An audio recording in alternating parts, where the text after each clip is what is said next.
flying over the suburbs of Lusaka, the capital of Zambia. We'll be changing planes here.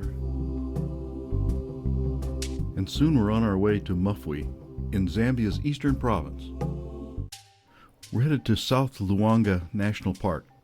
To get there from Livingston, we fly to Lusaka, then on to Mufwi, and finally a 2-hour drive in an open safari vehicle and a river crossing by ferry.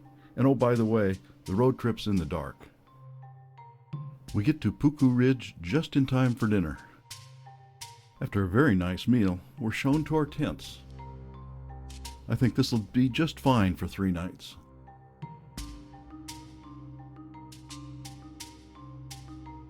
It's a 5 a.m. wake up and an early morning game drive this morning.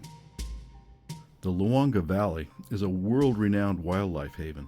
It started as a game reserve in 1938 and became a national park in 1972. That's the Puku Ridge dining and observation deck where we had dinner last night. So just what's a puku? They're a medium-sized antelope that likes marshy grasslands. They're considered near threatened and there aren't that many of them, so we've never seen them before. They like to hang out with much more numerous impalas. There are a lot of other animals that like this marshy seasonal floodplain.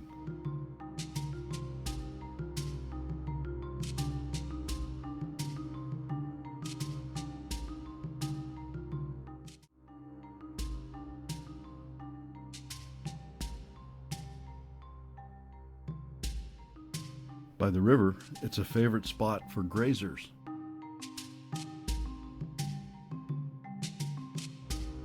This is a subspecies of plains zebra that's new to us. The Luangwa River is a major tributary of the Zambezi. In rainy season, this sandy beach is completely underwater. Crocodiles float by in the strong current. Those are communal weaver nests in the baobab tree. We stopped to watch the activity at a very popular watering hole.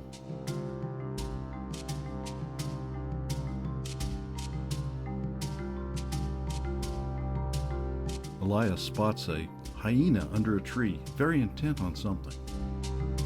Elias points up into the tree, a leopard kill, and not very far away, we find the leopard.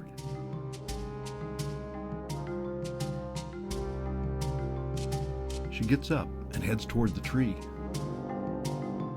She eyes the hyena warily. It's time for another meal.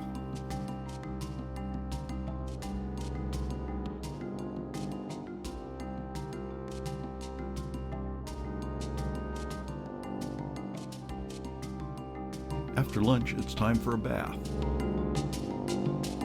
And then she glances at us with a curious look.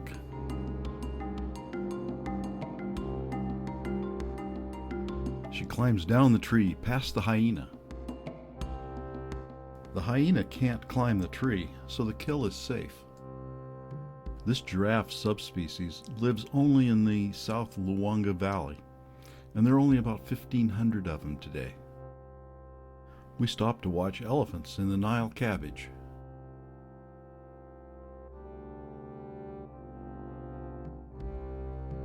And a crocodile watches us.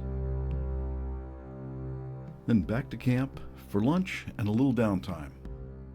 Before the afternoon game drive, we hang out on the observation deck.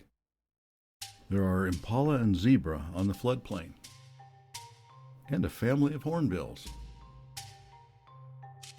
We can take a closer look at the Crawshay zebra. Then it's back to where we saw the elephants before lunch. It looks like a stork convention. And a couple of crowned cranes. Something spooks them, and they all take flight. Might be these 2 crocodiles. Looks like one just caught his lunch. The big storks wheel around and come in for a landing,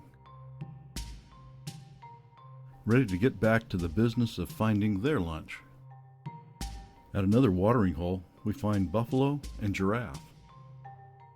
The giraffe are very photogenic. The buffalo, not so much.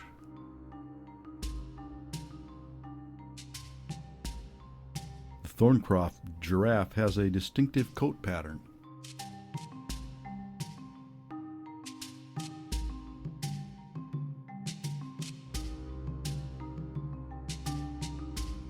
A couple other visitors to the watering hole attract our attention. The buffalo have waded in to take on some water.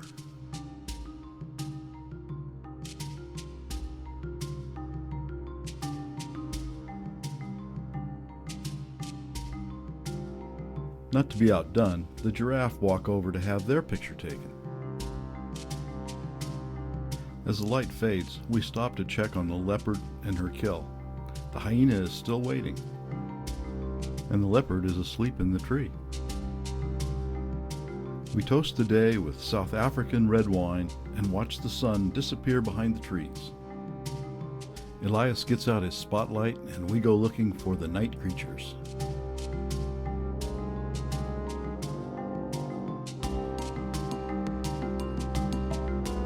Giraffes sit down to rest, usually at night.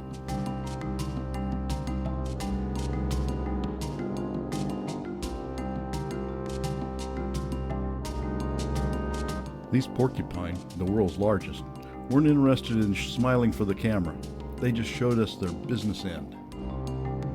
Then back to camp, Elias turns us over to our barman and waiter. We ask Elias to find wild dogs and a hoopoe on the morning drive, or just something that we haven't seen here. So he starts with a nice waterbuck, then a different species of baboon.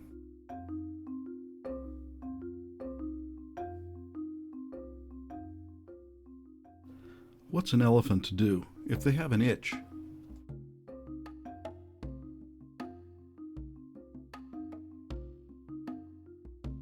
Then you eat the tree. This hippo sure looks grumpy this morning, and for good reason. It looks like he was on the losing side of the battle. Guinea fowl are a really homely bird. Now the crowned crane is just the opposite. Speaking of strange birds, we find Sherry's hoopoe. On the way to the river, there are puku grazing in the marsh. And there are 4 kinds of wading birds looking for their breakfast. The warthogs get down on their knees to browse for roots. There are antelope posing for us.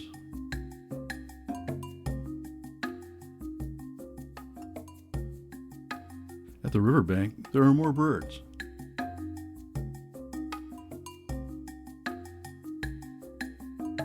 There's a malachite kingfisher eyeing a crocodile.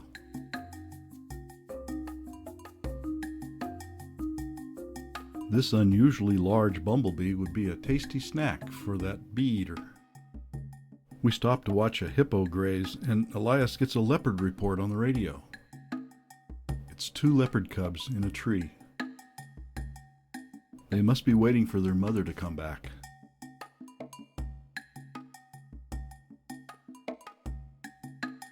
Elias finds her in a tree about 50 yards away, having lunch. We stop by the Nile cabbage patch on the way back to camp. The puku must know the crocodile's there. The elephant sure looks happy. As long as we don't get too close. The crocodile is just waiting for something edible to carelessly walk by. The zebra know better. Elias spots a new bird for us. And we're back in camp in time for lunch. The afternoon game drive starts on the observation deck with a big buffalo in the small water hole, along with a troop of baboons, elephants, giraffe, and an ostrich.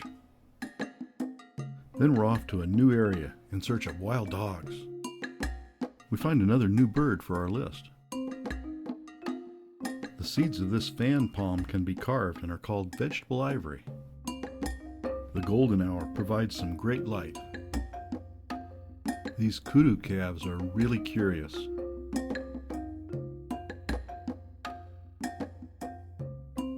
The zebras, not so much.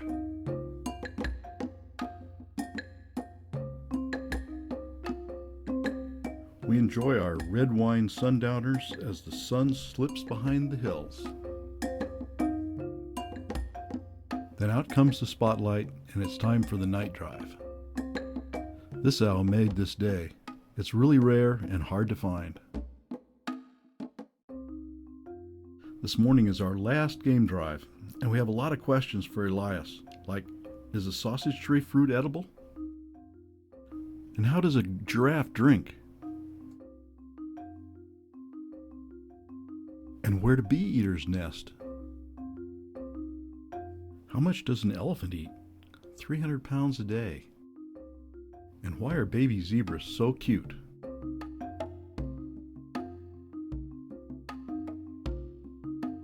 And storks, not so much.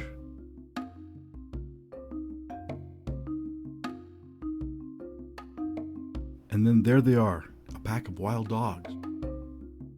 They'd been on a successful hunt. Their muzzles are red. The alpha female checks us out. The dogs go through a greeting ritual. Then they lie down to rest. This is their den. There are pups, but they must be too young to come out. We watch them for a while, but Elias reminds us that we are on a schedule this morning. We drive back along the river and see the raft of hippos.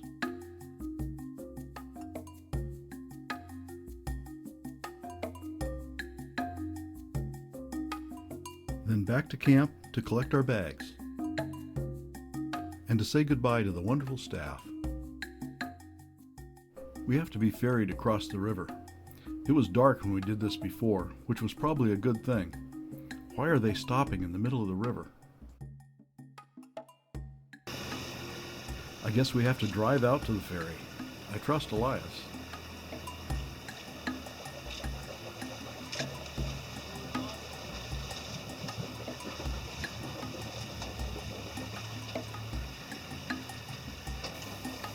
So where's the motor? No, it's human powered. Well, so far so good.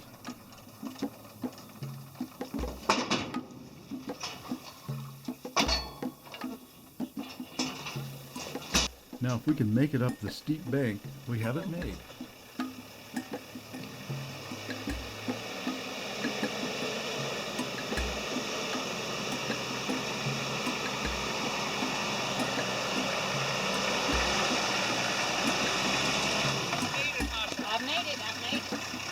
Now it's about a 2-hour drive to Mufwee.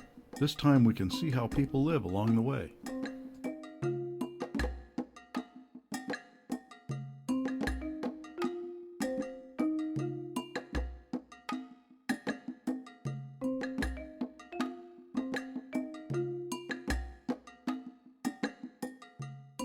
We say thanks and goodbye to Elias and board our flight back to Lusaka. It's been a great trip. We've covered a lot of territory and seen some amazing things.